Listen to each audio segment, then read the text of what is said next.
All right, let's just jump right into this. Andrew Tate.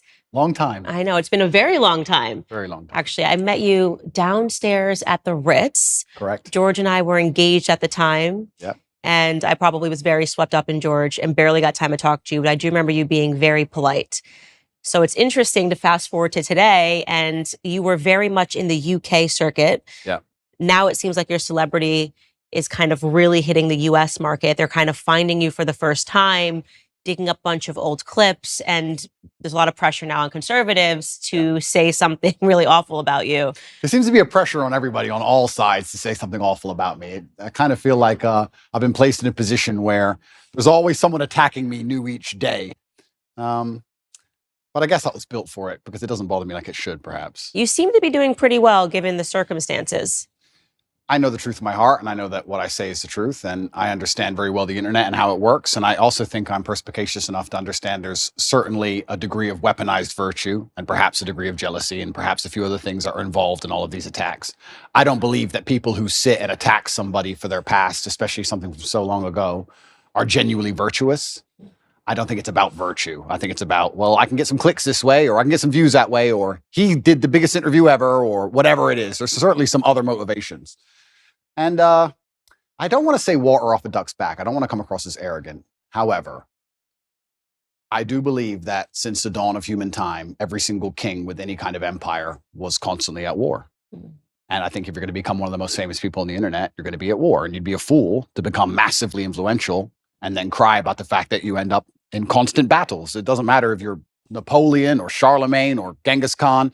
There's always someone prodding the edges of your empire, trying to find weakness, see what a little bit of land they can take. And I think it's always been the same. And right now, I guess you could say, to a degree, I certainly have an empire and I'm massively influential. And there's a degree of, I wouldn't say jealousy, but there's certainly some ambitious people who are trying to damage it. I think that's what it is.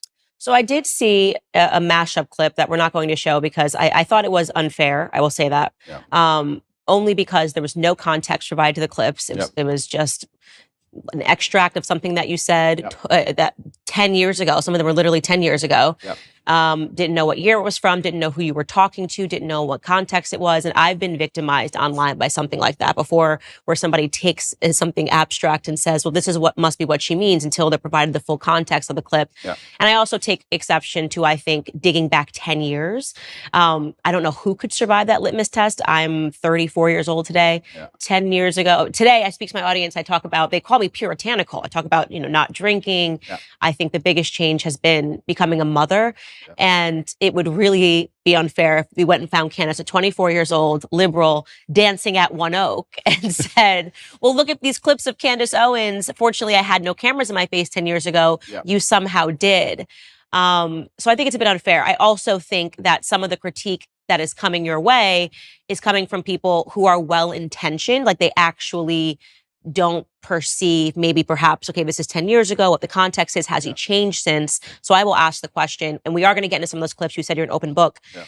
How have you transformed? And I've seen changes just, I think, in the last 5 years. Yep. Who are you today? How have you transformed? That's a very good question. It's also very important when you talk about Candace from 10 years ago. The idea that you did something 10 years ago, which you would no longer agree with, is one thing. But the second thing, to come along to the conclusion that you now have no value to add to the world would be massively unfair, right? Everybody changes, and that's fine. I'm not the kind of person who's going to sit and apologize for his past. I believe all's well that ends well. I believe we're humans and we grow and we learn. I'd be a fool and I'd be disingenuous to sit here and pretend I was sorry for something I did in the past. And I'm not going to do that. I'm going to be very honest to everyone at home. I've talked at length for a very long time about my history and the fact I used to run a webcam business, and I don't feel guilty for that. I know that's maybe what they want from me. I don't feel sorry for that. I've never hurt anybody. It has nothing to do with my current criminal case. Everybody who worked for me was very positive. In fact, my number one supporter is currently online, and my best lifelong friends and some of the letters I got in jail were from people who worked for me at that time. And I had a business, and I'm not going to sit here and try and pretend that I feel guilty or I feel sorry for that. I'm from a low income background. I did what I had to do to survive. And truthfully, all in all, being very honest, I don't think what I did was really that bad. And I want to say that, and I know people are going to lose their minds for it, but I didn't sell drugs. I didn't kill anybody. I mean, what did I do? I found a gap in the market and I helped some people organize some accounts on an internet website. That's what I did. And they're going to try and criticize me and crucify me for the next 100 years because of it, because of clips that were made 10 years ago. I think it's disingenuous, and I don't think anyone actually really cares about the virtue of it, because nobody who was involved in my life back then is complaining about anything. I think it's just an attack on me. And certainly we learn and we grow and we change, but it's very interesting how hypocritical the idea of looking at somebody's life over such a long period actually is. I mean, we can look at Donald Trump, right, who I'm a fan of. I guess I know you've had your ups and downs with him, but in the conservative sphere, he's pretty well respected. Donald Trump used to own the Miss Universe pageant. Are we going to criticize him? Are we going to crucify him? What about the girls he had in Miss Universe who decided to go on and do Playboy magazine? Is he a bad person now? Why? Now, that's not Christian values, right? People are messy and life is messy and nothing is completely clean. And this idea that you're going to find somebody and 10 or 11 years ago, they did something which might even be slightly distasteful, not even illegal, and you're going to crucify him forever. I just don't believe that's genuine virtue. I think it's just an attack. I do think what's happening right now is they are wrongly conflating you having run a webcam business, however long it was ago, to the criminal cases happening in Romania. And this is why I interjected in my voice when people were saying, he's not a conservative, he's not a Christian. I don't understand why Christians are giving him a platform. And I'm very sorry to interrupt. I'm very sorry to interrupt you. But yeah, I will say right now, I would never consider myself a conservative from that standpoint. Right. I'm a rational actor. I'm a reasonable person. I'm intelligent. I use my brain. And I guess that makes me align with many conservative issues overall, because the other side have lost their minds. I don't wake up and stand there as a conservative figure. I don't consider myself a conservative figure. I've just ended up aligning with them on a lot of core issues because I'm a forward-thinking, rational person. But I'm certainly not I don't stand up and say, hey, I'm a conservative. I'm not interested in whether the conservative want to embrace me from that perspective or not. I have no interest in that. I wasn't even particularly political until my recent debacle, where I realized a lot of things about the world and how avoiding politics will not save you, unfortunately. Yeah, that's one of the things I pointed out. I said, he's never said he was conservative. He is not identifying as a Christian. So why are we suddenly using that as whether or not a Christian, a conservative can put him on a platform and talk about something that is relevant? And something that is relevant is whether or not you are being wrongly or unfairly persecuted by a government. Yeah. I have spoken on my platform after examining the charges against Harvey Weinstein. He's clearly not a conservative. He's about as far left as it really gets. Yeah. But that doesn't mean that I don't have an interest in whether or not he's guilty or not guilty, and whether or not he was persecuted because of a overtly political movement like Me Too. So I do not like that these things are being conflated, but I want to park that aside because we are going to get into your case and just stick with what you just said about the webcam business. So you say you don't have any guilt for it. I'm not sorry. I don't operate in that frame. I don't think it's an intelligent way for a man to go through life to say, I'm sorry. At a younger age, I did the best I could possibly do, and I did the best I believed at the time. And you grow from it and you learn. And perhaps there's times in your life where you look back and think, well, maybe I would have done this differently, because hindsight's always 20/20. But every rapper sold drugs. Like, you get to a certain stage in your career where you no longer sell drugs and you don't do it anymore, but that's part of the life journey, and life's messy. And I'm not going to sit here and apologize to any conservative who wants to sit me down and try and give me some moral high ground garbage. I'm not going to listen to it. I had a very rough upbringing, a very tough life, and it could have been so much worse in so many ways. I've done nothing illegal. I've never hurt anybody. Everybody who was involved in my life back then are massive supporters of me. And I think it's very hypocritical for someone to look at a situation they were not involved in and don't understand, look at old clips taken out of context, and then tell me and a whole bunch of people who were in my life who were all perfectly happy that something bad happened and something wrong happened. I don't think that's genuine. And for that reason, I'm not going to sit and be preached to by these people who are imperfect themselves. Everybody's imperfect. And another thing that's really important, we talk about Christian values. I also think that I find it very interesting and ironic that I'm somehow the problem, and these Christians feel like they need to come and attack me now in the name of Christian values. I think Christianity has much bigger problems than Andrew Tate in some old clips. I think they have much bigger problems that are happening in their churches on a daily. I think you can go to a Christian church in a lot of America and be very disappointed in what you've seen. I don't think I'm the problem with Christianity. And yeah, it's very interesting. But there was a webcam company, and I've talked about it at length on many different podcasts. I had a business. Many girls on there were perfectly fully clothed and would paint pictures or sing and dance and laugh. I've talked about this at length. I've had nothing to do with it for 10 or 11 years, and nobody was ever hurt. And I am not sorry for it. I don't see why I should be. Okay. So the way that I read you, and you can definitely let me know if I'm wrong, obviously, because you are you, is that people that don't come from a lot, me and you, Yeah. um, obviously have different decisions that lay before us in life than people that come from everything or people that come from a very stable household, two loving parents. And this kind of gets into the dilemma. I remember years ago, Tommy Lahren had said something. She's a political commentator in the US, had said something to the effect of, well, Jay-Z used to sell crack.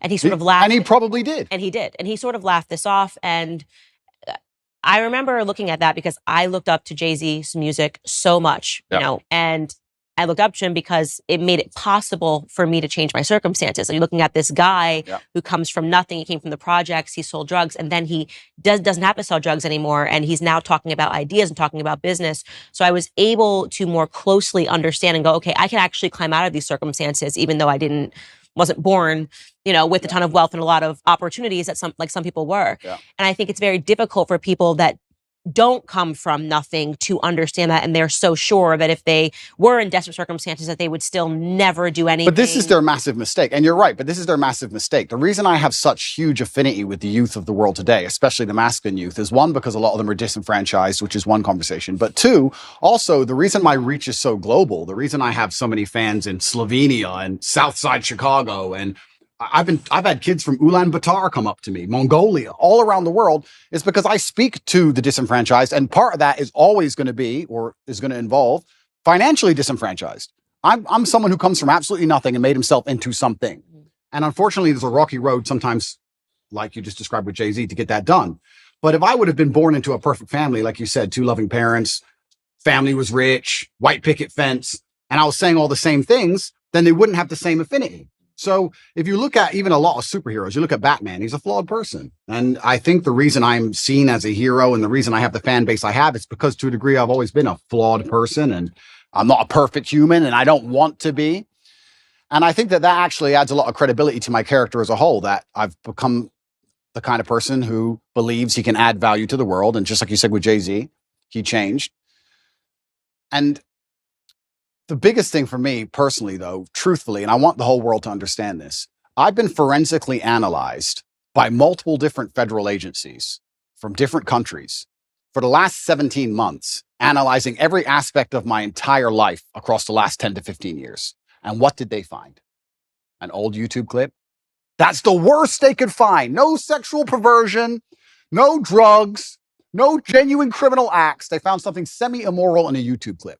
And I would actually challenge anybody who wants to throw stones at me to go through the same level of scrutiny I have been under. And let's see what they find in your life. Because I guarantee anyone who's watching this right now, you sit there, you have a secret in your closet. You have a skeleton that you don't want anyone to know about, and they would have found it. So what's the worst thing that they found about me, considering I've been the most attacked man in the world for 17 months? An out-of-date YouTube clip? An out-of-context YouTube clip? Is that the worst?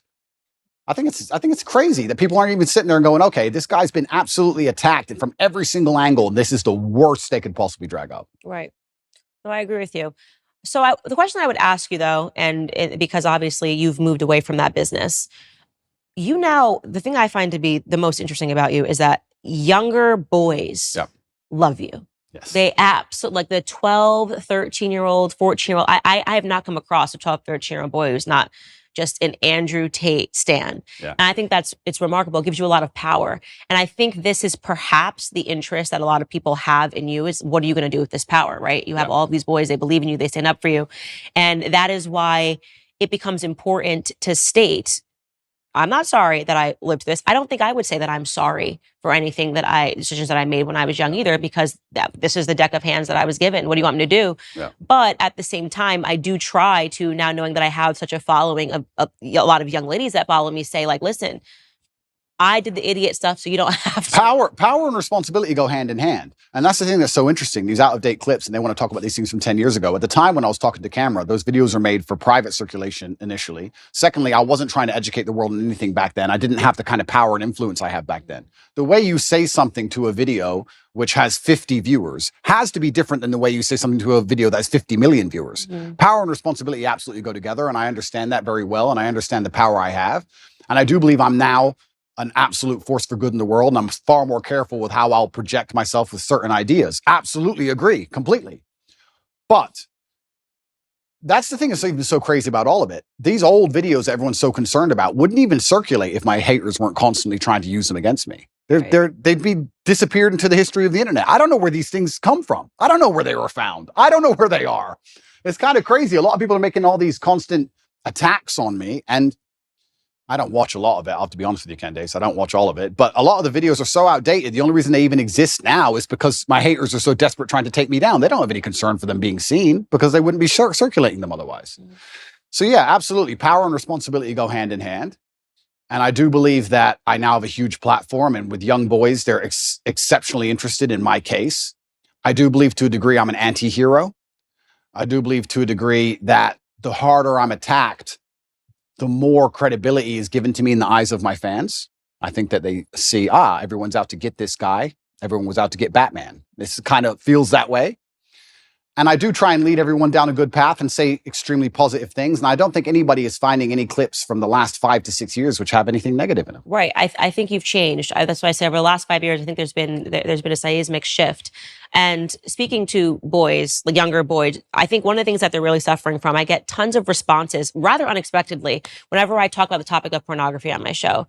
And it's one of those things that, again, if you found Candace 10 years ago and you asked me about pornography, and by the way, this was actually implanted into my head from a health school, like from health education, where they would say pornography is healthy, people should watch pornography, people should engage in pornography, it's okay if you're in a relationship for you to watch pornography. And then I had a huge wake-up call when I spoke to Tim Ballard, he runs Operation Underground, and then I realized how closely pornography is related to human sex trafficking. Real sex trafficking, not TikTok sex accounts. Trafficking. And yeah, we should talk about that because they are kind of stretching the definition of sex trafficking. In your case, I've taken a look at it. And what's remarkable to me is the amount of young men, and I would say from the ages of 18 to 35, that write in and say how much they're struggling with porn, how much they're struggling with pornography addiction, how they feel that no person is talking about the ills of pornography. Yeah. And so I just watched this clip of you this morning, sitting next to Adam, 22. You were ever interested in doing your first ever double penetration scene that me and Lena, I mean, I don't want to speak for you, but I feel like, yo, dude, would he be a suitable candidate? Andrew Tate, can I tap him in? I don't know. No. He looks built. Can I fill in real quick, Andrew? You're out. Aiden, we canceled you. You're not in this conversation anymore. Fair enough. Go ahead, Andrew. Would you double penetrate her, bro? Would you do that, Andrew? Go ahead. Finish the answer question. If all pop together, is that chill? There's absolutely 0% chance of that happening. And it's not because Elena is particularly unattractive. It's because she's married to Adam, and I have no interest in degenerate, pointless sex, and I have no interest in making a spectacle of myself or even just involving myself in anything which I deem to be overall haram and pointless. It's just not something I'd be interested in. There's not a single amount of money on the planet you could pay me to undertake. So you were very polite. I'm not going to be so polite. I thought he was an absolute degenerate.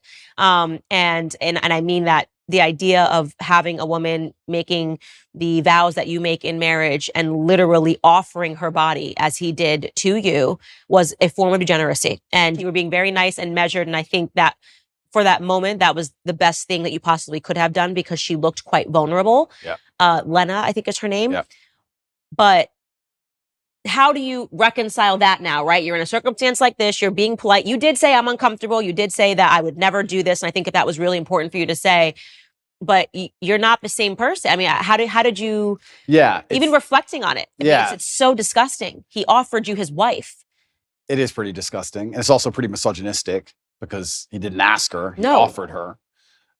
I felt sorry for her, so I was very measured with my conversation with them because I felt sorry for her. I could tell she was nervous. She was swinging on the chair back and forth. She didn't want to be there. She felt extremely nervous. And I think that only a coward would berate a very nervous, very scared woman, even if she did something which I personally disagree with, even if I think Adam he doesn't align with my morals, because she was so nervous and because she was so almost afraid she looked. Mm-hmm. And I think she expected me to go at her hard.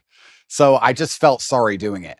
I couldn't find, maybe I'm getting soft in my old age, but I think she knows what I think, and I think she knows what the world thinks. And I think if I go at her too hard, it's just going to break her. And I don't really like the idea of her, turning off the camera and bawling her eyes out. I think that God will teach her the lessons she needs to learn from her experience, both positive and negative. And I think that's God's job to do and not necessarily mine.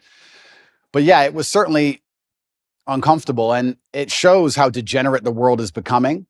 And pornography as a whole is simply just, I think it's an effect. I think it's a tool which is used to ensure that the male populace stays as docile as possible. I don't think that any of the things that are happening to the male population are accidental. I think that keeping us as docile as possible is very interesting for the people who are in charge of the world, because we're the warrior class. At the end of the day, it's going to boil down to the men who are going to stand up and actually do something about anything at some point in time. So I think they like the idea of us being docile. And I mean, how much more docile can you get than a man sitting there looking at a screen, not even want to reproduce for real because he's just staring at a screen? And I think that's just a next stage in the slave mind. And it's everywhere now. Whereas, and this is something that my husband says, he doesn't have any social media because he's like, Instagram is pornography. I open my Instagram and I've got Emily Ratajkowski's butt cheeks. Yeah. And I'm not a man, so I don't have that same biological reaction to seeing it. But I can only imagine how difficult it is for a man when you open an app and you've got Kim Kardashian offering her body to Emily Ratajkowski. Even if you're walking down the street, I've realized even how desensitized I've become to pornography, because you see an ad for Gucci and for whatever reason, she's got to be completely naked while she's holding the bag. I remember in my lifetime, there were music videos that got censored or banned or can only be played after 10 or 11 at night. And if you watch them now, you'd be like, what? For what? What is that? A bikini? Like, it's nothing. It's amazing how quickly it has degenerated. And yeah, absolutely. And we're all degenerating with it. Like I've realized the fact that I don't have a reaction to seeing the half-naked woman holding a Gucci bag means that I have been desensitized to pornography. And I can only imagine what that does to men. Oh, completely. And but this is what the powers that be want. They want to make sure that the male populace is as docile as possible. And they do that with a large array of weapons. And they do that with a web of tools. And I believe that I'm the counter to that, which is the reason I ended up attacked in the first place. But unfortunately, when you buy into the slave mind programming, you not become the kind of man who can easily attract a woman, because you're not attractive to females as a whole. So how do you satisfy yourself? You end up sitting there staring at a screen, and they convince you that's a good life to live as a man, and that's perfectly fine and perfectly normal. And you don't even get to genetically reproduce. I do also, though, and I want to make this clear, I do believe in absolute and utter self-accountability as a man. I think as a man, everything that happens to you is your fault. Me going to jail was my fault. Me being attacked online was my fault. If all these bad things that happened to me, I will take responsibility for, even if I believe they were unfair or unjust. And I think that any man who's going to sit there and say, I'm struggling, he also needs to wake up and understand that if you're going to truly struggle to not click on a website, then you're going to deserve the terrible life you're going to live. And the devil or the matrix or whoever you want to call them are going to fill your life with temptations. They're going to fill your life with easy way outs that they're going to want you to take, because the good road is usually the hardest road.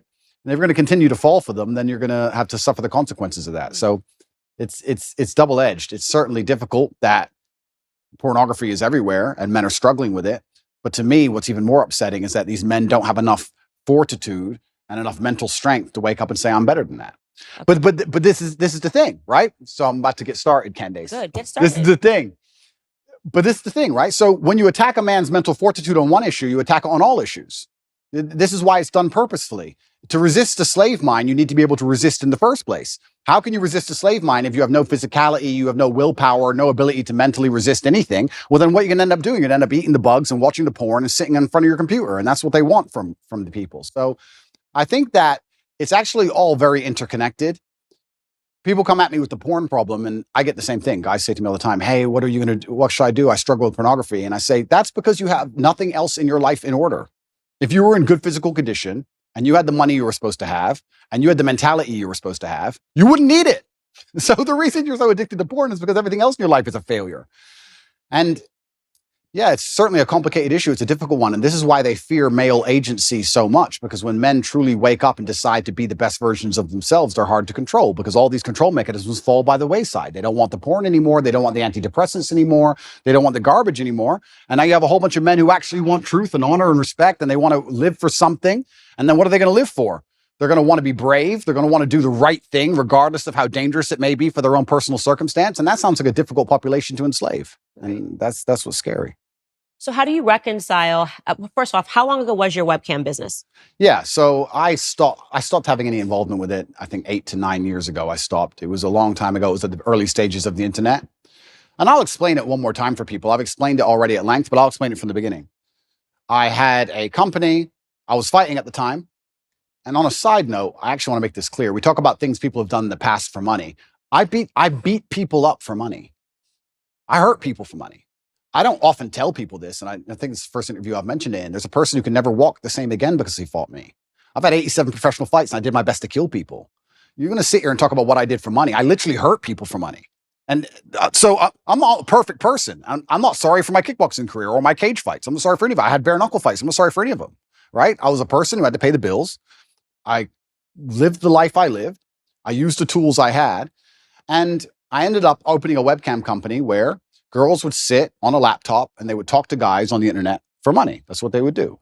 The girls would sit there fully clothed or a bikini. Some of them would paint pictures. Some of them would sing songs. It's very similar to Twitch is now. Twitch is almost more sexual than the sexual websites were back then. I helped the girls set up accounts. We worked together. I helped them become as popular as possible. And everybody made money and everybody was happy.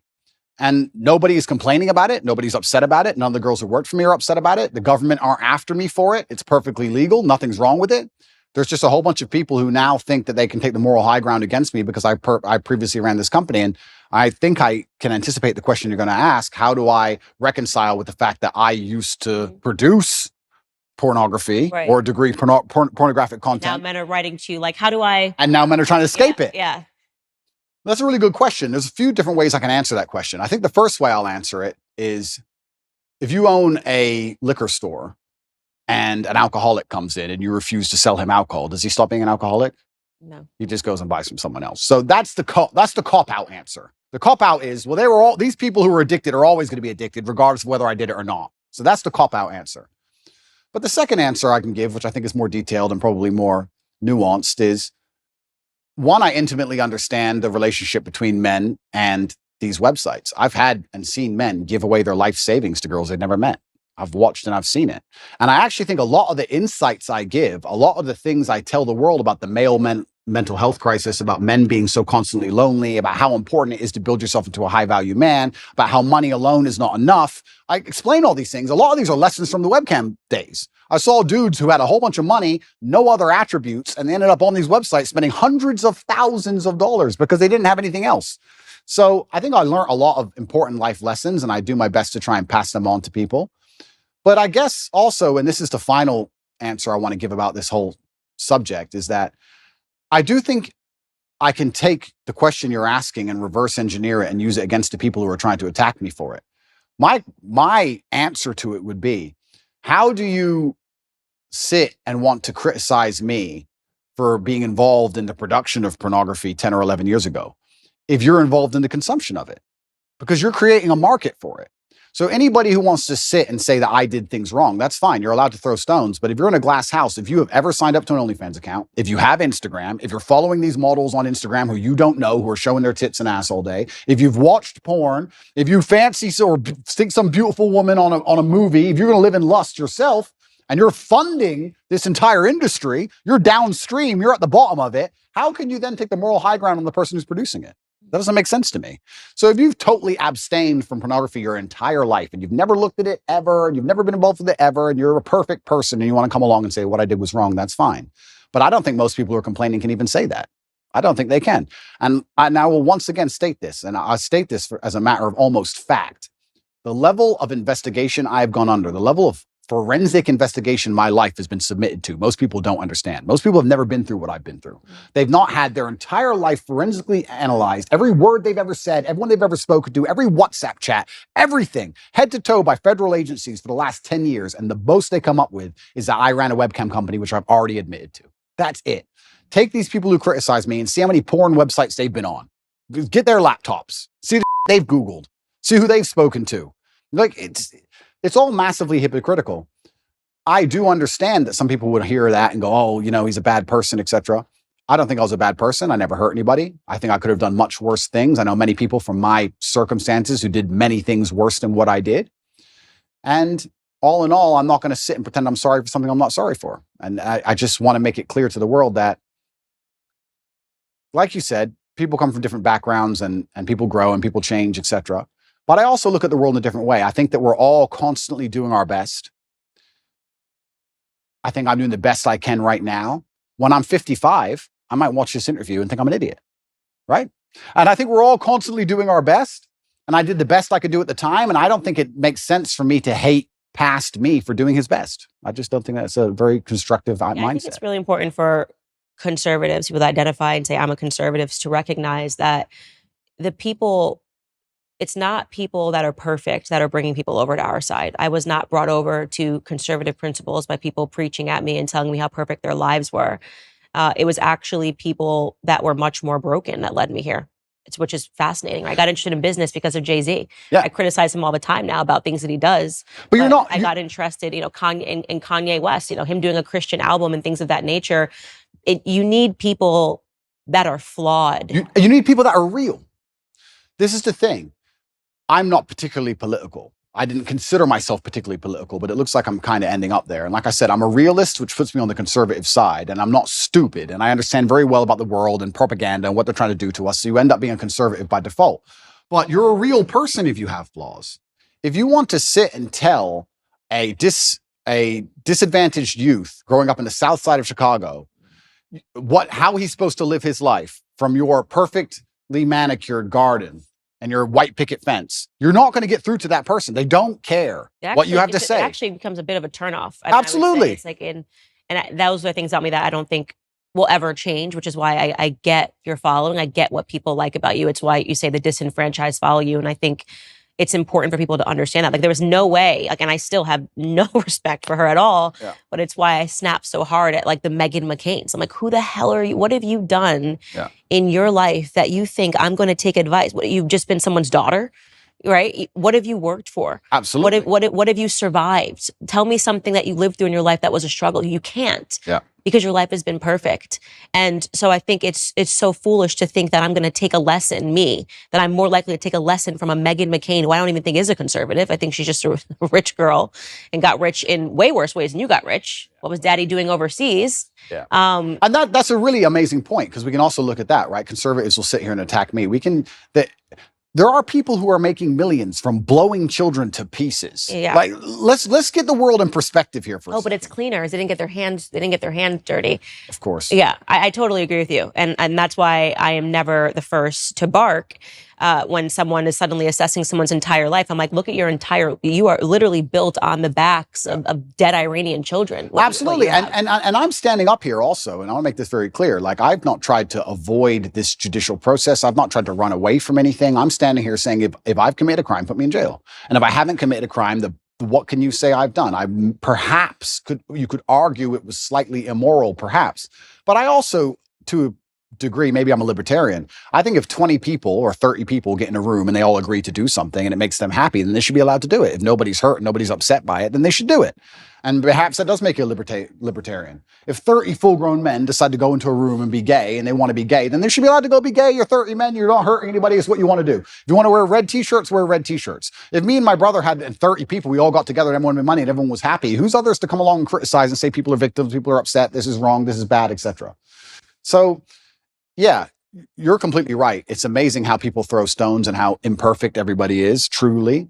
And I think the best thing you can do as a man is obviously learn your lessons from your life and try your best to pass them on. I feel like I'm doing that to the best of my ability. But also, another thing that conservatives is going to blow their minds, is going to really upset them. What they don't understand about especially the strength of my message is that, to especially the young boys of the world, I'm cool. I'm cool. And I know they think that doesn't matter, but if you want to sit behind a desk and go, the Republican Bill 304, you're a dork, so no one gives a shit, right? You're a nerd. I've got the big cars and pretty women, and I live the lifestyle. If you want to really capture the youth of today, you need to get some kind of affinity with them. They need to at least want to be you to a degree. You need to at least be their hero to a degree. This is where liberalism wins. I don't think a lot of conservatives understand that liberalism's sexy. You do drugs, you run around, you burn stuff. It's cool. You get a party. Because what do conservatives do? Stay home, stay home, stay home. It's boring, right? At least what they don't understand is that conservatives will sit there and go, he's a terrible role model because he has all these pretty girls in this fast car and he's a materialistic. That's the reason I can actually help the world. That's the reason young boys will listen to me. You said it yourself, 14, 15-year-old boys, they'll look at my life and go, okay, I want to listen to this guy. They don't want to listen to me if I sit behind a desk and read Republican Bill 308. I don't read that crap. I don't know. And they don't care. I agree with you. I mean, I think one of the criticisms that I faced was that I care too much about culture on my podcast. I'm like, culture is interesting. Culture is what is changing minds and changing hearts. 100%. So if you don't want to compete with liberals in the cultural space, then what are we doing this for? 100%. Right? What do you think the young kids, do you really think that they're, like you said, following a Senate bill that just hit the desk? Or do you think that how you convey that to them and how you're talking about ideas actually matters and culture matters? And it's something that conservatives gave up many years ago. And they wonder why they lose. And then we call it... Trump was cultural. Trump was cultural. Yeah. Trump was fake news. Yeah. Trump was a hero. And to be a hero, you have to be attacked and you have to be an imperfect person. And that's the reality of the world. And culture is super important. And you're right in regards to conservatives giving up. I'm trying to think of conservative culture now. I mean, I like to think that we're making degeneracy unpopular. I like to think that there are some good voices out there that is making God cool again. I actually like to believe the pendulum is swinging. I do believe it. And I see it online. And it's a combination of so many small things coming together almost in perfect timing. But it is cultural. You need a cultural shift that moves away from this insanity. And you're right. If you just want to sit there and just preach, nobody's going to be interested in it. And I also think that especially in the masculine realm, I can't talk for being a woman, but I can talk for being a man. In the masculine realm, we certainly like to see people lead by absolute and utter example. Because traditionally, we would be following our commander or the man we respected into war. So we'd like to know he can at least fight.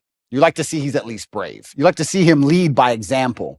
And I think especially if conservatives want to win the culture war, then they need to lead by example. If you're going to be a conservative preacher and you want to tell men about how they should live their lives, you should be as strong as possible. You should look in shape. You should be big. You should show you're motivated, you're disciplined. You should absolutely, of course, we all have vices, but you should be very disciplined with your outlook. You should make it very clear to the outside world that what you've done wrong, what you haven't done wrong, you should take accountability. I think you need to lead by example. I don't think you can preach to men. I don't think you can preach to young boys. I think that's the reason why they don't do so well in school in general. I don't think that's the reason why they're disenfranchised. I think you need to just lead by example and let them follow. And I feel like I'm kind of doing that by just standing up and saying, no, this is who I am and I'm unapologetic for it. And this is what I've done. And this is what I intend on doing. And I'm going to try and save the world. So I want to shift gears here and talk about your dad, because I'm quite fascinated by your dad. He passed recently. Yeah. How many years ago? 9 years. 9 years ago. Yeah. But wow, just wasn't what I was expecting. A chess champ, served the country. His name was Emery. Yeah. Really interesting to talk about just, I guess, your upbringing with him as this chess champ. How did he get into chess? Yeah, I do believe I had the best father on the planet. A lot of the things I regurgitate are regurgitated from him. A lot of the things I say, he literally said to me line for line. I believe that he was very morbid in his approach to life, and he wanted me to understand that he will not be here forever. And he wanted me to understand that when he is gone, I had a duty to fulfill. He talked about dying a lot, which I guess is kind of unusual, but he would, even though he was relatively young. He died when he was 58. But he was a chess professional. He was a professional chess player. He was one of the best chess players in the world. And what's most interesting about him is he almost predicted the future absolutely and utterly perfectly. He was talking about the Ukraine-Russia war back in 2013, and he was talking about how the gay people can't have children, so they're going to come for your children. Trust me, that's what they're going to do. The children are next. Like, he'd say all these things back like 10 or 11 years ago, and I'd be like, all right, Dad, you're a bit crazy. Calm down. But I guess when you're a chess player, you see the future. And he raised me with absolute accountability, and he certainly raised me and Tristan to be, he understood what the world expects of men, and he raised us to be strong. And even when we were in jail, my mother would call, I'd speak to her on the phone, and she'd say, how are you doing? And I'd say, oh, don't worry. And she would say, yeah, Dad raised you for this. Like, we were always raised to be warriors. So I don't think I could have possibly ever had a better father. I'm going to miss him forever. And I think the best thing I can do is be the best version of myself to give honor and respect to him. And I think that's the best thing. Where did he pick up chess? It's quite unusual. He's American. He was American. Yeah. Black American. Yeah. I don't know too many Black American chess players, full stop. Yeah. Where did he pick up chess? He taught himself. And he just read a couple books. I think he read 3 chess books and ended up being one of the best players in the world. And it's incredible. It's incredible. But it's actually interesting when you talk about, we were just discussing affinity and how people are imperfect people and how it allows you to actually teach things better. My father, towards the end of his chess career especially, made most of his money teaching chess in inner city schools because he's a big Black guy. Mm-hmm. So the children would be like, okay, I'll listen to this man. Right? So it's amazing how affinity is real and coming from a certain socioeconomic background is real. And, you know, we all talk about how ridiculous racism is, but also to a degree, pattern recognition is real. I look like him. I can be like him. These things are real. So yeah, he did fantastically well in terms of teaching, especially disadvantaged children.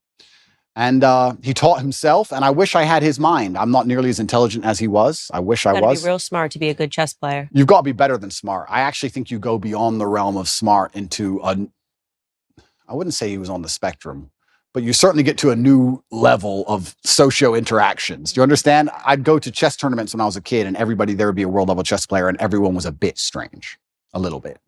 I don't know if it's like that anymore. I see the chess communities now moved online. There's a lot of them playing online, and they seem a lot more normal than the grandmasters I remembered. I remembered old grandmasters, half drunk, ex-KGB, shaking at the board. Yeah, like it was a bit different back then. But yeah, I wish I had his level of intellect. He was certainly the smartest person I've ever known. And even when he died, I got endless emails from people I'd never heard of who just said, I worked with your dad, and I don't think you understand how smart he was. He served America, yeah? He served America. He was in the Air Force, and he was a linguist for the CIA. He joined the Air Force. He ended up being a linguist for the intelligence. What other languages did he speak? He spoke Russian, German, Spanish, and English. But officially, he was supposed to speak Russian. He assimilated Russian in 2 weeks. I think he holds the Air Force record. Okay, so he's very smart. Yeah, super ridiculously smart. Yeah. I got an email from somebody when he died, and they said that, I just want to send you an email. You don't know who I am. I was serving with your father in the armed forces.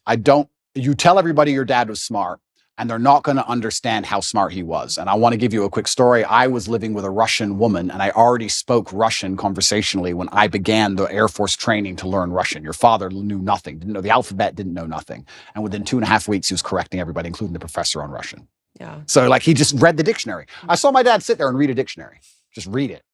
And that was it. Yeah. It's like photographic memory. Like he was on a spectrum. Yeah. Something else going on. Yeah, something. Yeah. Little X-Men. Emery Tate was his name, and everyone called him E.T. Yeah. He was tough on you. E.T.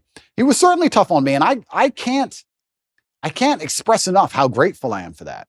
We live in a world now where I'm going to say that my dad hit me when I made a mistake, and everyone's going to lose their minds. And they're going to pretend I was somehow abused and that somehow my childhood was terrible. And I could not if he was come down to earth today, I would shake his hand and say, thank you for absolutely everything you gave me, including discipline, including understanding that in the harsh realities of the real world, there is a line. And if you cross that line, violence appears. That's the unfortunate reality of earth. There's a line. And if you cross it, violence will appear, either from a cop or from a guy on the street, or from someone you don't like, or even a friend will turn on you, whatever. There's a line that shouldn't be crossed. And I learned that from a very young age, and I'm very thankful for that. I'm not sitting here saying a kid should be abused. There's a difference between abuse and discipline, of course. Everyone with a brain understands that. But he was extremely tough on me. And if I could change anything about my childhood, I'd only wish he was tougher. Because life's tough. Life's hard. And I think that the best thing you can possibly do as a man is prepare for the endless difficulty that's going to come your way. There's no way out as a man. You're either going to have a very difficult life to become somebody important, or you're going to suffer the difficulty of being invisible. What do you want to do? You want to be invisible and just hide and work in Starbucks and never have a girlfriend who truly loves you and nobody care if you live or die? Or do you want to go out there and be top G and be the most famous man in the world and have government agencies trying to lock you up for no reason, putting you in a dungeon? You have to make a choice. It's going to be difficult either way. So I think if you have a son and you're not preparing him for absolute difficulty, you're doing him a disservice. I think that's what has to happen as a man. And I've said this many times before, but I'm going to say it again. I don't think many people understand exactly how competitive the masculine world is. Men are constantly in competition with each other. We always have been. We used to go to war and fight and kill each other. I guess in some places we still do. Maybe that's calmed down a little bit. But in the masculine world of today, everybody is constantly competing for everything. The car that you want, other people want. The woman you want, other people want. The house you want, other people want. You're competing to have all of it. And how do you do that? You do that through status and money and influence and power. It's war. I don't think many women realize that when two men even meet each other for the first time, it's like an unspoken, maybe tiny bit at the back of the mind. There's a tiny analysis of, could I fight this man? Yes. That's real. It's super real. You go up and say, hello. He's more than a one-punch issue. It's it. Oh, he's one punch. He's one punch. He's 3 or 4. That's the reality of the masculine world, because we've evolved, if you believe in evolution, but my views are mixed, but we've evolved to be in this position where we're constantly analyzing possible threats and we're constantly analyzing people who perhaps are on our team or snakes, etc. And I think that not many people understand exactly how brutally competitive the masculine world is. And I think the worst thing you can do for a son is just to raise him in a bubble. My dad, I'll say it here, people lose their minds. My dad used to just randomly push me over. I'd be like 3. You just not hard, but just get up, boy. Okay.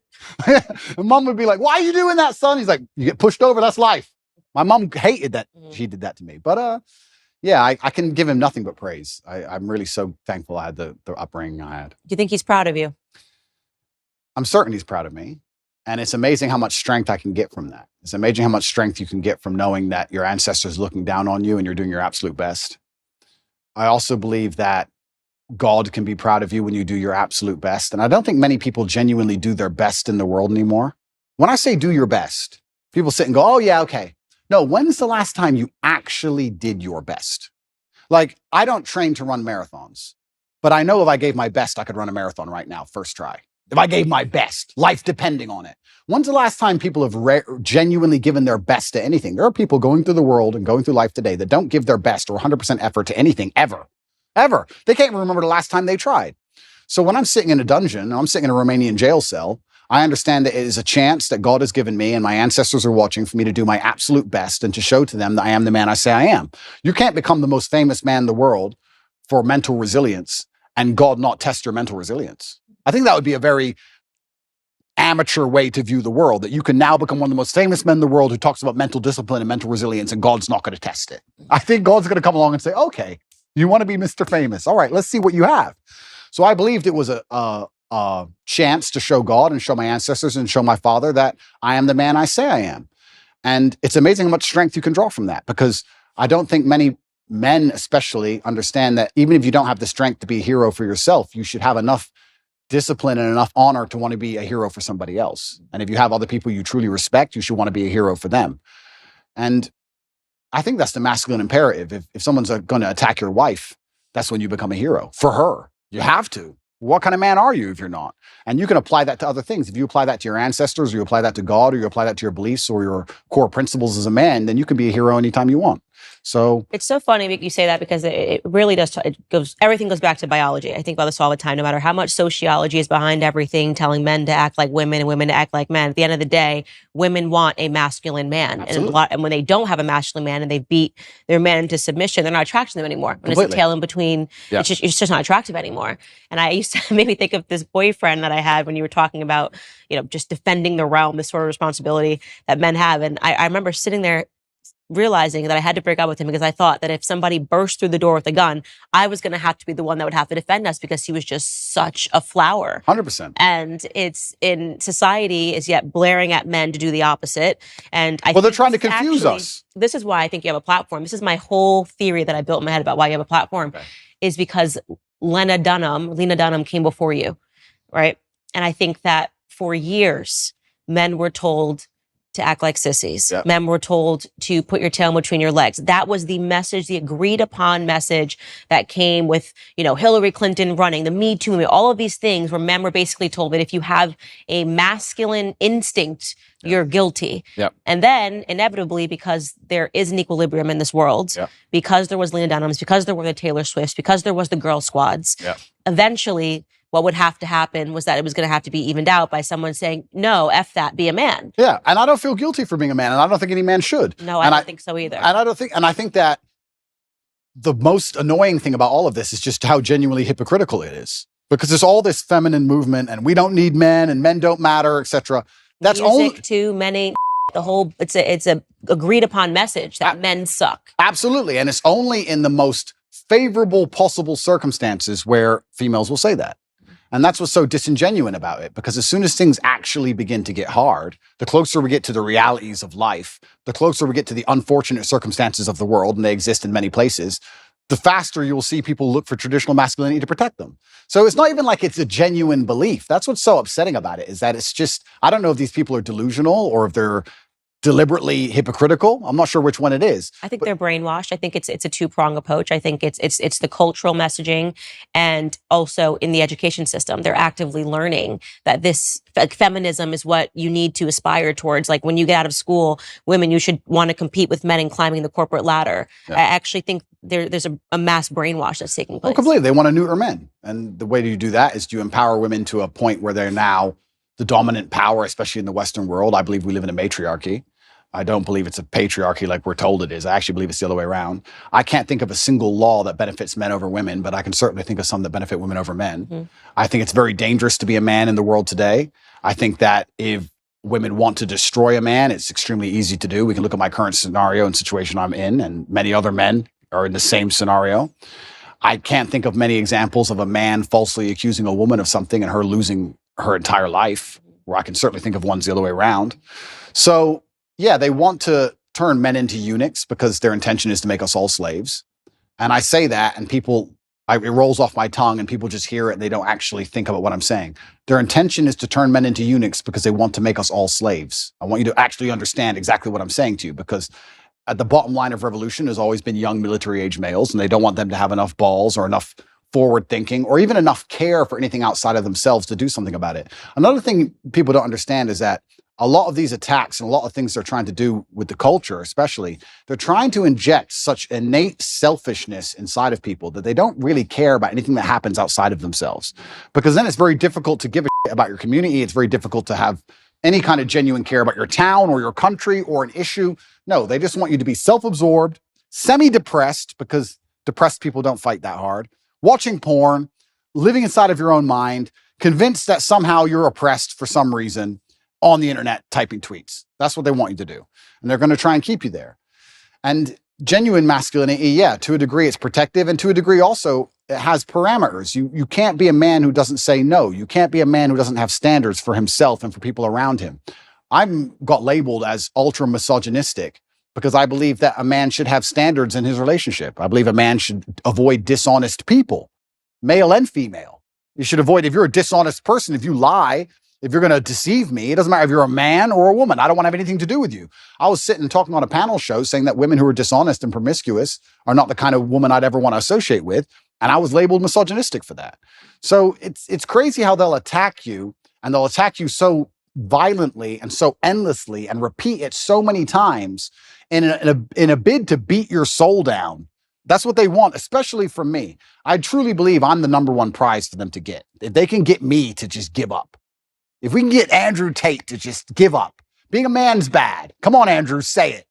And it's like, it's dangerous, one thing, but it's actually genuinely also sad. When I analyze the situation in the world we're in today, part of me feels sad that we've ended up in this place where the people who are in charge are so evil and their plans are so heinous and the consequences so dire that they know they can only implement them if they genuinely remove the warrior spirit from every man on the planet. Yeah. It's kind of sad. And the warrior spirit is really important. And it's something that I speak about a lot, that men need to go be men. Even in the capacity of my marriage, my husband needs his guy time. I need my girl time. Yep. The masculine and feminine, it's very important. The fact that my husband hunts and shoots and does these things, that's very attractive to me. Yep. To know that if the grocery store is faded away, that he could go catch dinner. Absolutely. You know what I mean? That he knows how to skin an animal. Absolutely. And they poison that. Look at the hunters. Look at the way they view hunters. They look at people in the South. Yep. This is why they know how to ranch. They know how to farm. They know how to survive on their own, which is why they start to poison that mentality, which is why I think it's really important that you're speaking to young men about why it is okay to be a man, giving them permission to be a man in a capacity that I can't give them that permission.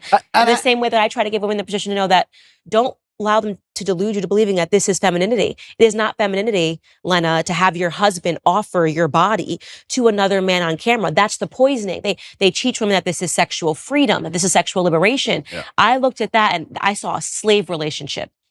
I saw a master offering his slave to another person because he was just so, I just love Andrew Tate. Would you like to see with my wife? I would be okay with that. That is horrific. That is not femininity. That is not masculinity. Correct. I absolutely agree with you on that point. You're totally right there. And I think that's probably one of the most misogynistic things that have happened on the internet in recent times, but perhaps they're on the right side of the political spectrum. I don't know which side they're on, but if they're on the correct side, you seem to get away with things. But it's very interesting what you're saying about your husband and fishing and hunting and stuff. I completely agree with you. And there's another thing about masculinity as a whole that I don't think that a lot of people want to address, but it's something that's certainly large in terms of my following. Because if we break down, if anyone's watching this now and they're trying to understand why is Andrew Tate so popular, well, I believe I speak to the base instincts of Base instincts. 100%. base instincts. And one of the base instincts also for men, I don't think a lot of people understand, is to a degree is peacocking and showing off to a degree. And I do that fantastically. But it is. And if you look at men of old and they used to conquer and they'd wear a feather from the man they killed or a piece of gold they stole, there was always that degree of flexing, showing off. And I think it's being unapologetically masculine and saying, yeah, I'm a big, successful man and I can afford all this stuff and this is who I am and I've worked my ass off and this is what I have and I'm not sorry about it and I'm dedicated and I'm hardworking and no, I'm not. I don't feel like I should have to cower or hide or apologize to the world for any of these things. And I think that's the reason why a lot of men find affinity in my message. And you're right. Baseline masculinity is being attacked and women naturally don't find it attractive to find a man who's not that way anyway. But baseline masculinity is being attacked because they want you absolutely not dependent on the government so that the government can decide whether you eat that day.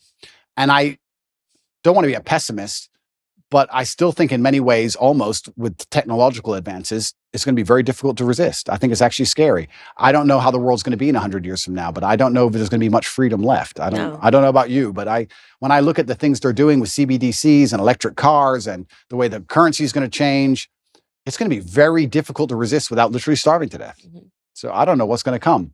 So learn to farm. Learn to farm. Hunt, that's learn right. To shoot. Don't let them convince you that's somehow racist and sexist and backwards and veganism. Like, you better learn to do all of those things because we need men now more than ever, right? Yeah. And also I do believe, and this is going to get me called misogynistic, but I'm going to say it anyway. I do believe we need masculinity, especially in the households, because I believe that women are more emotionally led and men are more logically led. It's true. And I think that the propaganda machine and the news machine primarily uses emotional arguments as opposed to logical arguments. And women fall for the emotional arguments. So if you have a woman who's in charge of the household and her man can't resist her commands and they put on the news, be afraid, COVID's going to kill everybody. She gets afraid. Now you have a whole household of people with masks on, 8 vaccines, and down the insanity hole. Whereas a man with logic would sit there and do exactly what I did and say, look, all right, let's calm down for 2 minutes. Let's just wait because the news lies. So let's just wait till Wednesday before we start taking injections. Let's chill. So I think also masculinity is needed because what they're going to do when they try and make us all slaves, they're going to use emotional arguments. And they're going to come along with, I was talking about COVID with someone the other day and we were saying how insane it all was. And I said, imagine how insane something like COVID will be once the police force are robotic.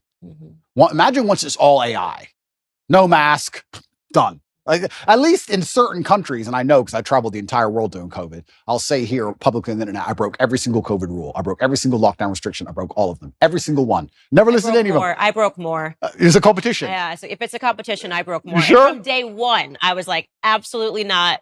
I didn't even let people that were wearing masks into my house. I was like, my baby will not look up and see somebody wearing a mask in his crib. That's scary. Yeah. Looking like Bane, look over his crib. Like, that's just not happening. Amazing.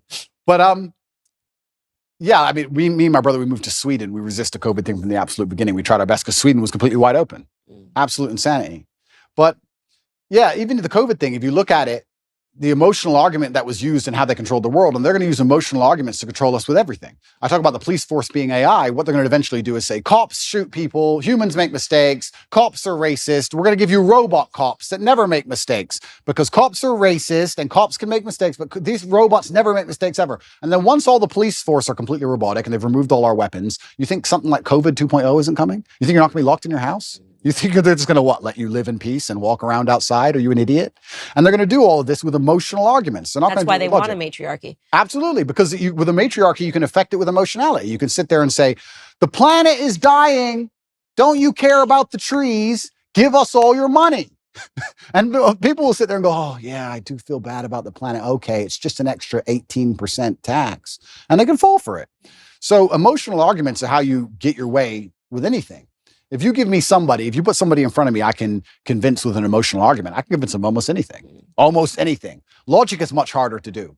So we need masculinity even in the household. And I'm just talking about baseline masculinity of just the logic and the rock solid self-assurance to sit there and say, no, I'm in charge of this house. Let's all just calm down. Let's not get emotionally led by this news channel. And let's be very smart about what we do and how we react to things. And that's why it's under attack. And I think I talk about revolutions and I talk about men being the military age males who are going to eventually stand up, etc. But I'm not be doomsdayers about anything. I don't want to get arrested for any accusations. But even just having a masculine essence in a household makes the whole household harder to psyop. I truly believe that. And I can just think of COVID, and I use it as an example because it's the most recent large psyop they've attempted on us, where the amount of people I saved personally, I must have saved 200 people's lives from that vaccine. Me personally, just because me as a man, they'd come to me and go, I want to travel. And I'd say, listen, I don't even have time to explain to you, but have I ever been wrong? No, don't get it. Okay. A year later, they're like, I'm so glad I didn't get that. I'm like, I told you. Like, it's amazing, like what a masculine essence can do. So that's another reason it's under attack, because if they can remove the masculine essence from society, well, now you have a society. Imagine a society where you can control purely with emotional arguments. We're almost there. We are in a matriarchy, and this is why they accuse me of being an internalized misogynist, because I'm able to think through and acknowledge the flaws of what happens in society when women get power. And if you want to know what happens, look around you. Women fall for emotional arguments the entire time. Show us a commercial, show us. It's so sad. And before they get to the rational aspects of it, they're already invested emotionally. And I think that virtually every societal ill that we are facing today is because of women. And I think the greatest recent example of that is the Bud Light controversy. We need to realize how backwards it is that it took men to stand up to say something was wrong when it was so obviously, patently wrong. Yeah. Nobody cared for years until men stood up to it. So, yeah. Completely, because it's emotional arguments. And if we also analyze, there's certain things that women can do so much better than men. I said this the other day. I was saying to my brother had his daughter here and my niece was here. And I said, isn't it amazing? I found this amazing. I said, isn't it amazing the patience a mother has with a toddler? I'm like, she's been listening to Peppa Pig for 4 hours. I would lose my mind. I couldn't do it. I simply couldn't do it. So women have this emotionality, which is so fantastic when it's properly used, when it's put in the place it's supposed to be. I would never drop my child off to a daycare full of men. Would you drop your 3-year-old child to a daycare run exclusively by males? No. It'd be weird. It's just something about it is weird. I wouldn't trust the men not to lose their temper with the kid. I wouldn't understand why all these men want to be around these children all day. It would be a very weird scenario. So we all understand innately our gender roles, innately on some level. So women have a fantastic superpower when it's properly used. But like everything on earth, if you have a superpower or any kind of power at all and it's put in the wrong direction, it can be destructive. Water, if it's going through a dam, can power a city. If it's not going through a dam, it's a flood. So we have all this emotionality put in the wrong direction, and now they're in positions of power or whatever, or they're controlling the culture, or they're controlling how households are run, and they can fall for these emotional traps, these very simple, basic emotional traps. It's for grandma. The most basic, dumb level. And I sit there and say, grandma's 98. 98-year-olds die. And I'm not saying she should die. I'm saying 98-year-olds get sick. Who said it was COVID? Prove it was COVID. She got the flu last year. Like, what? Have you lost your mind? But grandma. Which is funny because I think the average life expectancy is 73. So if they've made it to 92, they've done great. They've done great. Absolutely. And I said that, and people thought that was so harsh and so mean. Because there you go. Harsh, mean, emotionality. Yeah. And emotionality is used against people, which is also why they don't like stoicism. Is why when you have a man who's hard to emotionally affect, they also see him as a threat. Mm-hmm. I've had it from a lot of people. I've had some of the hate mail I've got, and I get I probably get about 10,000 emails a day. I'd say about 9,000 of them are support and 1,000 of them are fervent weirdos. And the weirdos are like, you're a psychopath because all this is happening to you. You don't even care. It's like, they're threatened by the fact that I'm stoic. They're threatened by the fact that I won't cry and lose my mind over it. They're like, oh, he has emotional control. He's a threat, because then they can't lie to me. They can't psyop me. And they want you to be emotionally incontinent. And this is another thing they're teaching men. They're teaching men to act out your feelings. Well, why are they doing that? Because that makes you an emotional person and you're easier to control. They don't care that damages society by extension. Because when you tell men to act out their feelings, that's why you get school shooters. That's why you get rapists. That's why you get murderers. Why does somebody murder someone? Because he's mad. He's acting out his feelings. He's not a very stoic person if he goes, I hate you, bang. Right? So they're teaching all this emotional incontinence in men, trying to pretend they care about society. It's destroying society in real time. They have no interest in actually preserving anything that's important about masculinity. And the only reason they're doing it is because that allows them to use emotional arguments. Now they can sit and say, okay, these men act out how they feel. So let's make them angry, and they might riot. And let's make them riot on this street. Let's leave some bricks on this street. You understand what I'm saying? It's all absolutely and utterly done on purpose. And it's kind of amazing to me that nobody sits there and understands the best way you can rebel against the slave mind and resist the matrix is just to be the kind of person who uses logic, is stoic, is emotionally controlled, is physically strong, because a strong body is a strong mind, who refuses to be told or labeled as something. You can't label me as a depressed person. You can't label me as some kind of disease or some kind of personality disorder. You can't label me a color. I'm Andrew Tate. This is who I am. I work hard for my last name. I understand what's right and wrong. I'm going to do my absolute best. And that alone in and of itself is an act of rebellion against these I mean, people. society really started going down the drain when we started getting into mental health awareness. And this is maybe one of my most controversial viewpoints, but I say it over and over on the show. Everybody needs a therapist. They're talking about their feelings. The truth is that every feeling you have isn't valid, doesn't need to be explored. Sometimes you just have a wacky feeling and you just let it go. And because my grandfather was such an impact on my life, strongest man that I've ever known, didn't shed a tear at my grandmother's funeral. They were together from the time he was 17 years old until her dying day. I'm certain he collapsed when he got home. Yeah, of course. But this traditional display of masculinity, in my grandfather's perspective, that a man needs to let it die in his chest, before displaying this emotion, had an impact on me. And when I see, like, I guess to give a cultural example, someone like Prince Harry, on TV, with his arms like this, breathing and showing what he learned in therapy, it makes me want to die a little. Completely. It makes me want to die a little when I see men acting like this. Completely. And that's controversial because they're supposed to say, oh my God, he's so brave. It's so stunning. Like, he's showing this side of him. Everything about Prince Harry, to me, is what a man should not be. Right? Absolutely. What you've done to your family, betraying your family, allowing women to assert that much control over you that you would, for profit, betray your family. I mean, everybody's got a family. Everybody's got family issues. Don't even let me get started. But the idea of selling out your family and then going the royal family, selling out the royal family. And what happened, it's such a display of what's happened to men, what's happened to masculinity. He's giving up his guns. He's never going to do this anyway. It's all of it is such a public example of what can happen. The thing is, I know what's so interesting is I know how miserable he is. He's miserable. There's no way a man can be happy in that scenario because I think masculine happiness comes from strength and to a degree excellence, and also comes from respect. Mm-hmm. Men want to be respected, and he doesn't respect himself, his family doesn't respect him, and his woman doesn't respect him. I know how unhappy he is. I know how unhappy she is by extension. It's just an unhappy, miserable house. He gave up everything and gained absolutely and utterly nothing. This whole therapy thing, the reason I believe they push therapy so heavily is because it goes into something I said a little bit earlier about selfishness. If you convince somebody that they have to spend hours and hours per week sitting in a chair talking about that feeling they had last Thursday in the kitchen. It's crazy. It's insane. Crazy. You want to talk about creating mental illness? There it is. This exasperates problems. This makes it worse. Mm-hmm. And it also builds this culture of absolute and utter selfishness. Excuse me, they're trying to put you in jail for the rest of your life effectively because they're going to enslave you and they're going to control all the money and they're going to make you get injections you don't need. Yeah, but I'm sad. I got therapy. I'll talk about it later. Yeah. That's all they want. They just want you to be so obsessed with how you feel in your own mind that you can't even look outside of yourself and care about anything. Right. It's part of the propaganda machine. It's part of the mechanism to turn us all into docile farm animals. I said this to somebody the other day. They were talking about how they feel. And I said, who cares how you feel? And he goes, well, what do you mean? Well, I don't care. You're telling me I know you and I don't care. So all the people who don't know you don't care. The woman you want doesn't care. You can't go up to a chick in a bar and say, you know what? Usually I'm really charming. Today I'm a bit sad. Can you give me a pass? Can you let me off? She'll be like, go away, weirdo.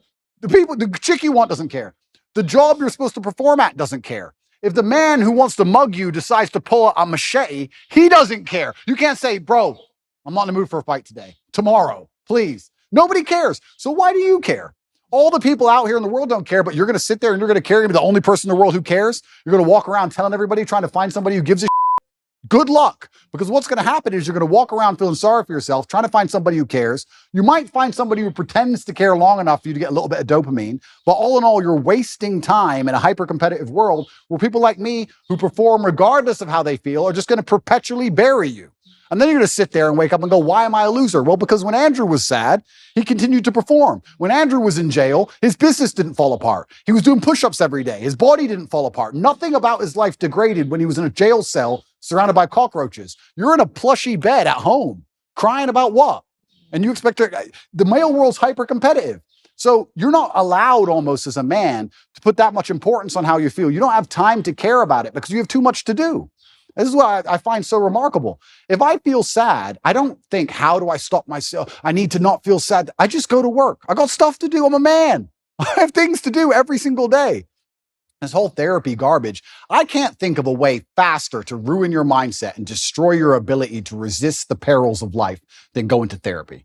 And the overdiagnoses of everything. It's like, you have this, you have that. And then people take that as an excuse to not ever have to get better. Oh, absolutely. You know, now I can be permanent because I realize that I've got this. I went to the doctor and the doctor says that I have this. And so that's the reason why I don't respond. I've got ADHD. I think now it's like 1 in 2 people has ADHD. And that's why I'm not able to focus and do my homework or complete a task or keep going to the gym every single day. I hate it. It's the self-fulfilling prophecy. It's a self-fulfilling prophecy. And I really can't think of a quicker way to destroy your mind than go to therapy. Part of me, if I had time to waste, Candace, which I don't, because I've been on house arrest long enough, and once I'm out of here, I'm going to enjoy myself. But if I had time to waste, I would love to go to start therapy. I would love to, like, imagine me, Andrew Tate. I'm going to go to a therapist, and she's not going to know who I am, and I'm going to sit there, I'm going to do therapy, and I'm going to do a video. I might actually do this. It's actually a great idea. I might do a video after each therapy about what bullshit it was. And just sitting there talking about, okay, when you were 8, yeah, what happened when you were 8? Because when in your childhood, not everything's because of my childhood. Not everything works that way. Like, it's so asinine. I've actually had conversations with therapists, I think twice in my life. I did a TV show in England, and I had to speak to a therapist. And then I think it was another TV show, 2 TV shows, I had to speak to these therapists. And I sat there and said, I don't believe in your science, because in math, 1 + 1 is 2. And we understand that. Whereas with what you teach, you can have a guy who doesn't drink alcohol because his dad was an alcoholic, and a guy who is an alcoholic because his dad was an alcoholic. So how can you have the same scenario and 2 completely different outcomes?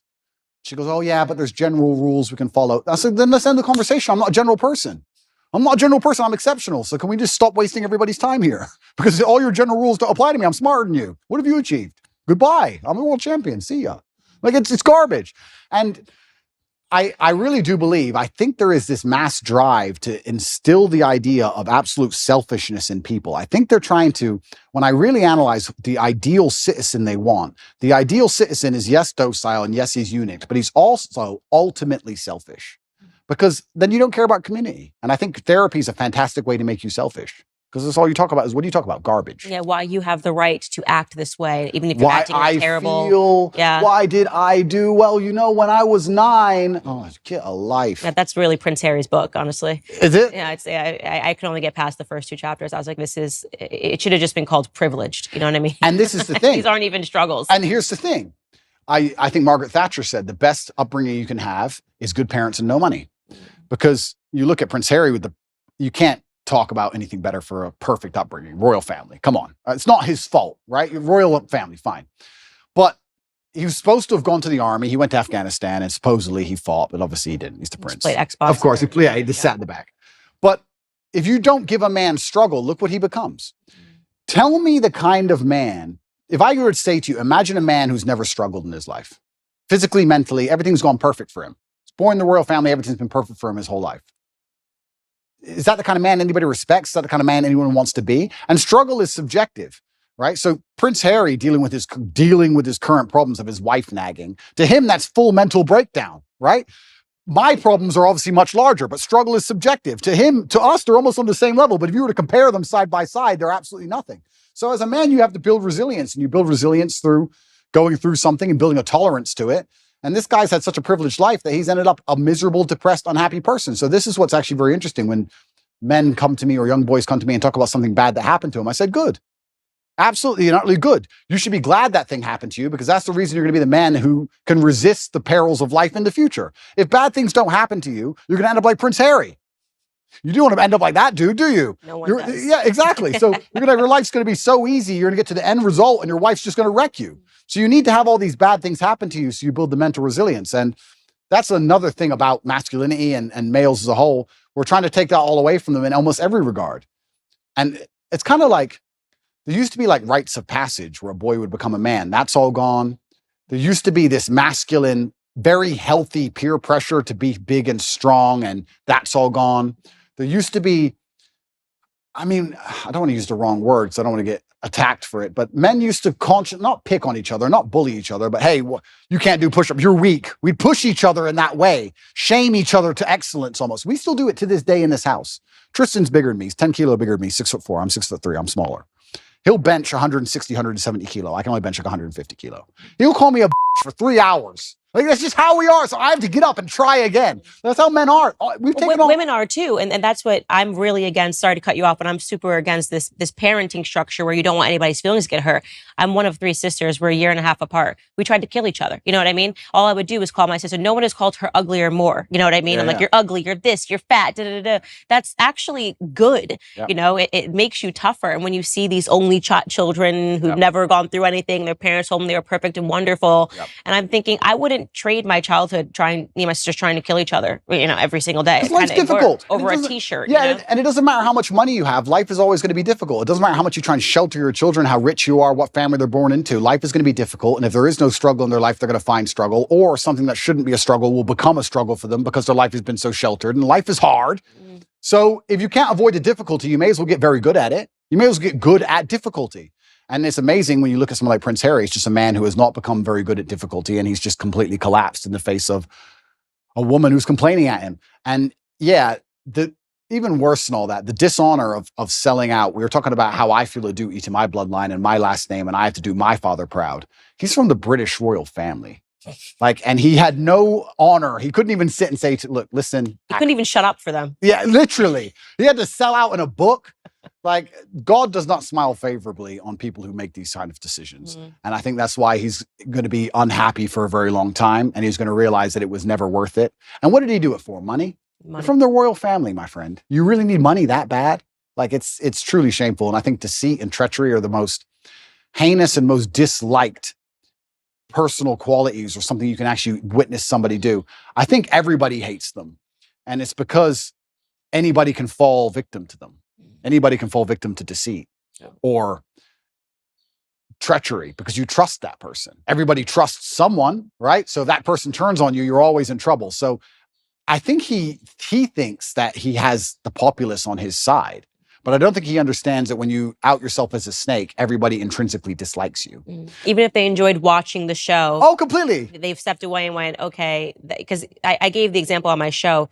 You know, you have the Kardashian family, but the one thing about them is they're thicker than thieves. So America does like a reality show, right? Like a reality show, but the reason why they have gained popularity is because actually they always back each other up.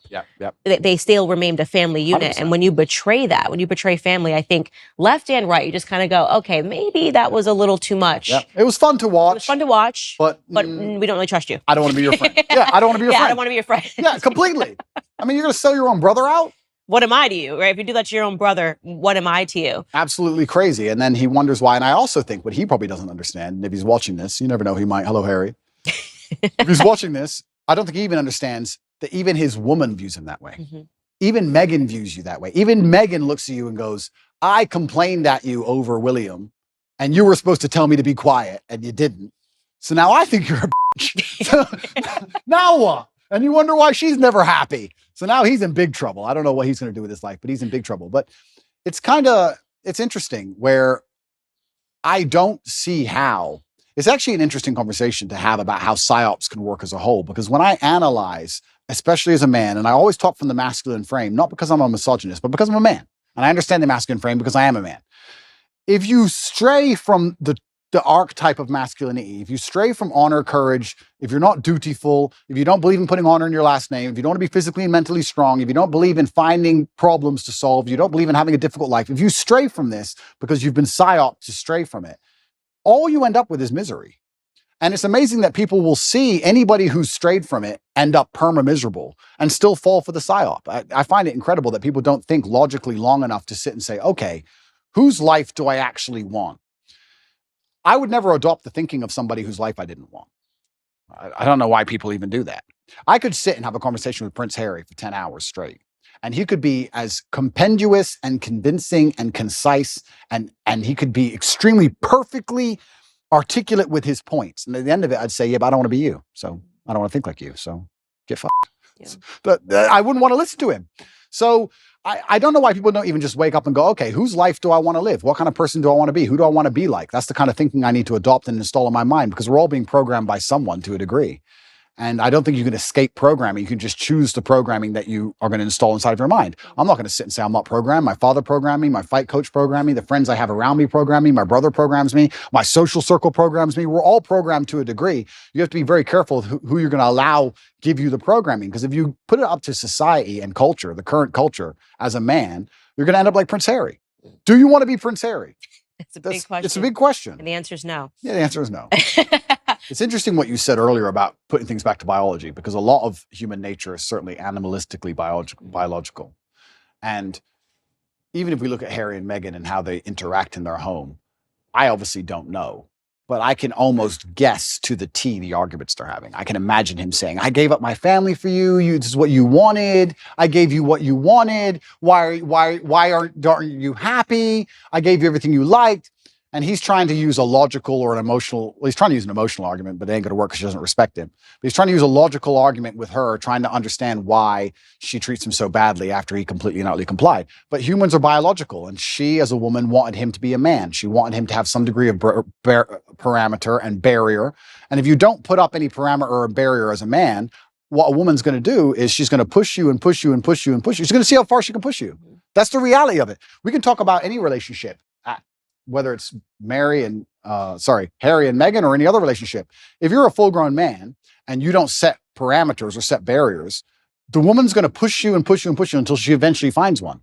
And we can look at that in a romantic relationship, but also people in general. If you're going to give to a taker, they're going to take and take and take and take until you eventually say no. That's how humans work. So she was waiting for him on a biological level to stand up and be a man and say, listen, you've joined the royal family. You're right. You had to bow to the Queen of England. Correct. Because it's the royal family. Get over it. That's all he had to do. He could have saved himself all this mess.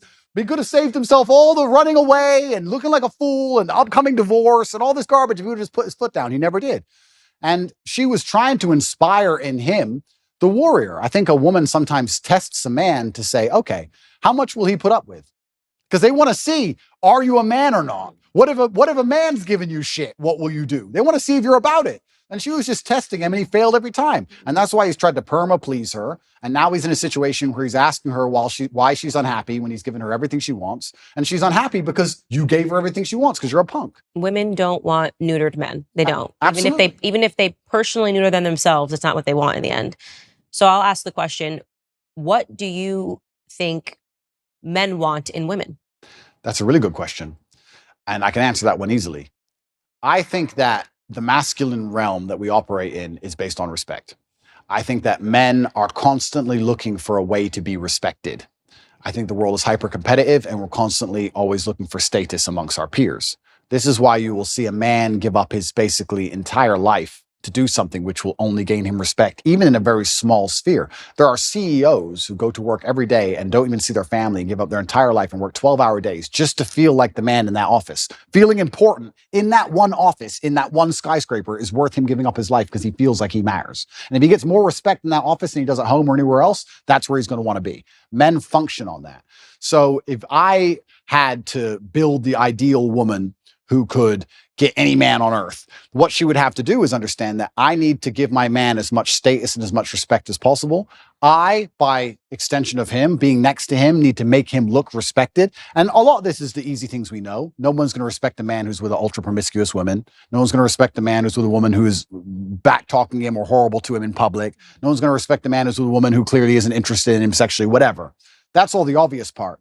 But the hidden actual message behind all of it is that men are constantly looking for status and respect, and a woman who makes her man feel respected, not only from her, but from his peers, is the kind of woman a man's never going to want to lose. Right. So if I had a woman and I came home with all 5 of my friends and she came in the house and said, came in the room, who's hungry? Anyone want any food? It's not about food. I'm the G now. I'm the big boss. My woman wants to feed all of us. Of the guys there, most of their chicks would never do that. That's respect. That's status for me. That elevates my status. So I think as a woman, if you're watching this and you want to keep a man happy, you need to wake up and say, how can I improve the status of my man to his peers? How can I make him look more important to the world? And as long as you take that basic mental frame, you can extrapolate that out to anything. Your man's not going to feel high status and important if you've had a whole bunch of sexual partners because you're promiscuous. So obviously that's a down. That's no. He's not going to feel high status and important if you belittle him in front of his friends or you argue with him in front of his friends. He's not going to feel high status and important if you disagree with him on small, minor issues about if he votes one way, just vote the same way. Like these small voting's not a small thing, but these things make the man look in charge. It increases his status, and that's what he's most interested in a woman. So that's what men are looking for. For the whole, that's the secret for the women who are out at home.